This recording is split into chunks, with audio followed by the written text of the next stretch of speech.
দর্শক আসসালামু আলাইকুম। আজকের গুরুত্বপূর্ণ আপডেটে আপনাদেরকে স্বাগতম।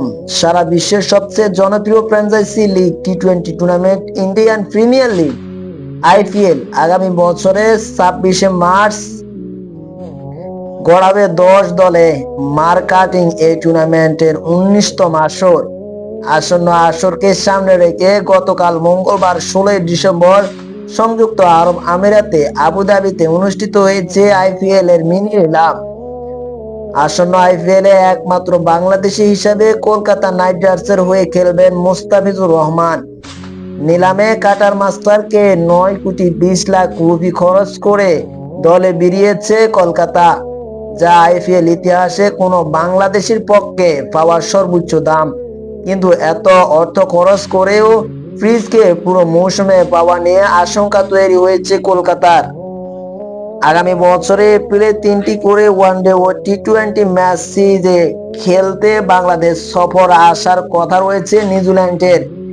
সেই ক্ষেত্রে জাতীয় দলের হয়ে খেলতে এই বাঁহাতি পেসারকে বেশ কিছু ম্যাচ জন্য ছাড়তে হবে কলকাতা ফ্র্যাঞ্চাইজিকে, যা নিশ্চিত করেছে বিসিবি ক্রিকেট অপারেশন বিভাগের চেয়ারম্যান নাজমুল আবেদিন ফাহিম। ফাহিম অবশ্যই জানিয়েছেন, পুরো আইপিএল খেলার জন্য মুস্তাফিজ ছাড়পত্র না পেলেও সিরিজ চলাকালীন শুধু 8-10 দিনের জন্য তিনি বাংলাদেশে আসবেন। সেই ক্ষেত্রে বলা চলে ওয়ানডে বা টি-20 যে কোনো এক সিরিজ খেলবেন কাটার মাস্টার। এরপর আবার ভারতে ফিরে যাবেন আইপিএল খেলতে। এদিকে বিসিবি সূত্রে আরো জানা গেছে, আইপিএল খেলতে মুস্তাফিজ এখনো বিসিবির কাছে কোনো সার্টিফিকেট চাননি। এ বিষয়ে আইপিএল কর্তৃপক্ষ ও ভারতীয় ক্রিকেট বোর্ড আগেই অভিহিত করা হয়েছে। তবে মুস্তাফিজের দেশে ফেরা নির্দিষ্ট দিন তারিখ এখনো চূড়ান্ত করা হয়নি। এ নিয়ে চতুর্থ বাংলাদেশি হিসেবে কলকাতা জার্সি গায়ে জড়াচ্ছেন মুস্তাফিজ।